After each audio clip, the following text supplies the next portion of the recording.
اس قوم پہ اس کی نافرمانی کی بنا پر، ان کی شرکسی کی بنا پر، تمرد کی بنا پر، ان کی عناد کی بنا پر، اللہ سے بغاوت کرنے کی بنا پر، رسول کی مخالفت کرنے کی بنا پر اللہ نے اس قوم کے اوپر ذلت کو طاری کر دیا ہے، مسلط کر دیا ہے، اور یہ لوگ جہاں بھی رہیں گے اللہ کا عذاب ان کے اوپر آتا رہے گا۔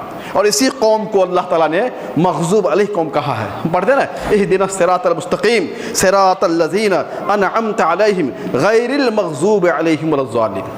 دعا سکھلائی گئی ہے ہمیں اور آپ کو کہ ہر نماز میں ہم کہیں اللہ ہمیں سیدھا راستہ دکھلا، ان لوگوں کا راستہ جن پہ تو نے انعام کیا ہے، نبیوں کا راستہ، نیک لوگوں کا راستہ، ان لوگوں کا راستہ نہیں اللہ جن پہ تیرا غضب نازل ہوا ہے۔ اور کون ہے غضب والے؟ یہی یہود ہے، یہی یہود ہے۔